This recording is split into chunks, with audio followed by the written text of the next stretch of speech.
السلام علیکم محترم ناظرین، امید کرتی ہوں آپ خیریت سے ہوں گے۔ میری ویڈیو دیکھنے سے پہلے میرے چینل کو سبسکرائب کر دیں تاکہ ہر نئے آنے والی ویڈیو کا نوٹیفیکیشن آپ کو مل سکے۔ شکریہ۔ میرا نام عائشہ ہے اور میری زندگی کی کہانی ایسی ہے جس نے مجھے بہت کچھ سکھایا۔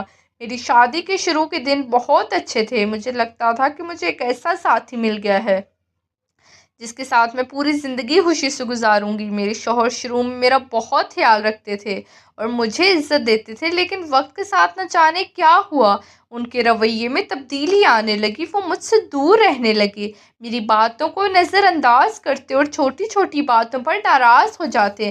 میں بہت کوشش کرتی کہ ہمارے درمیان سب کچھ ٹھیک ہو جائے، لیکن حالات خراب ہوتے گئے۔ ایک دن میرے شوہر نے مجھے ایسی بات کہی جس نے میری پوری دنیا بدل دی۔ انہوں نے کہا کہ وہ اب میرے ساتھ یہ رشتہ نہیں رکھنا چاہتے۔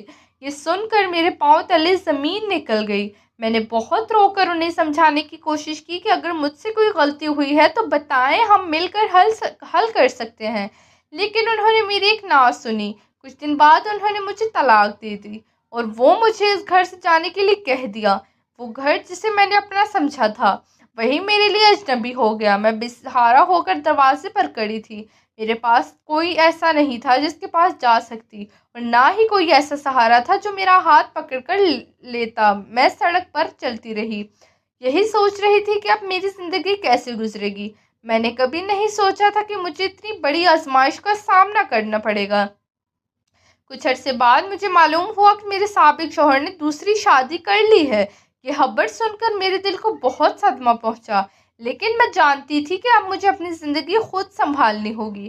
میں نے کئی جگہ کام تلاش کیا، لیکن حالات بہت مشکل تھے۔ ایک دن مجھے خیال آیا کہ اگر میں اپنے سابق شوہر کے گھر میں ہی رہ سکوں تو شاید مجھے چھت اور روزگار دونوں مل جائیں، لیکن مسئلہ یہ تھا کہ وہ مجھے پہچان لیتے اور مجھے وہاں سے نکال دیتے۔ پھر میں نے ایک مشکل فیصلہ کیا۔ میں نے اپنا خلیہ بدلا اور مختلف کپڑے پہننے شروع کیے، اپنا انداز بدلی اور پردے میں رہنے لگی تاکہ کوئی مجھے پہچان نہ سکے۔ میں نے اسے گھر میں ملازمہ کے طور پر کام شروع کر دیا، جہاں کبھی میں اس گھر کی مالکن تھی۔ یہ سب میرے لیے بہت تکلیف دہ تھا۔ میں ہر روز وہ کمرے صاف کرتی جہاں کبھی میں اپنی یادیں بستی تھی۔ میں اپنے شوہر کو دیکھتی لیکن خاموش رہتی، کیونکہ میں جانتی تھی کہ میری حقیقت سامنے آئی تو سب کچھ ختم ہو جائے گا۔ میرے سابق شوہر کی دوسری بیوی گھر میں رہتی تھی اور میں خاموشی سے اپنا کام کرتی تھی۔ میں نے کبھی کسی سے بدلہ لینے کا نہیں سوچا، میں صرف اپنی زندگی گزارنے کے لیے سب کر رہی تھی۔ دن گزرتے گئے اور کسی کو معلوم نہ ہوا کہ یہ خاموش ملازمہ کون ہے۔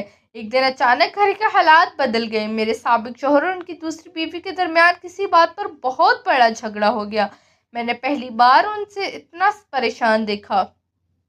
وہ دونوں ایک دوسرے سے سخت باتیں کر رہے تھے۔ کچھ وقت بعد میرے سابق شوہر نے غصے میں اپنی دوسری بیوی کو گھر سے جانے کے لیے کہہ دیا۔ میں یہ سب دیکھ کر حیران رہ گئی۔ مجھے سمجھ نہیں آ رہی تھی کہ حالات یہاں تک کیسے پہنچ گئے۔ رات کو جب سب خاموش ہو گیا تو میں اپنے کمرے میں بیٹھی سوچ رہی تھی کہ میری زندگی نے کتنے عجیب موڑ دیکھے ہیں۔ اچانک دروازہ کھلا اور میرے سابق شوہر اندر آئے۔ میں گھبرا گئی کیونکہ میں نہیں چاہتی تھی کہ وہ میری حقیقت جانے۔ وہ میرے قریب آئے اور کچھ دیر خاموش کھڑے رہے، پھر انہوں نے میرا ہاتھ پکڑ لیا۔ میں حیران رہ گئی کیونکہ میں تو ان کے لیے صرف ایک ملازمہ تھی۔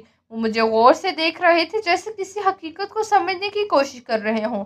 میرے دل کی دھڑکن تیز ہو گئی کیونکہ مجھے لگا شاید اب میرا راز کھلنے والا ہے۔ میں اپنے سابق شوہر کو اپنے سامنے کھڑا دیکھ کر رہی تھی، ان کے ہاتھ میں میرا ہاتھ تھا اور میری سانسیں تیز ہو رہی تھی۔ مجھے خوف تھا کہ کہیں وہ مجھے پہچان نہ لیں، لیکن ان کی آنکھوں میں غصہ نہیں بلکہ ایک عجیب سی اداسی تھی۔ انہوں نے آہستہ سے کہا، تم کون ہو؟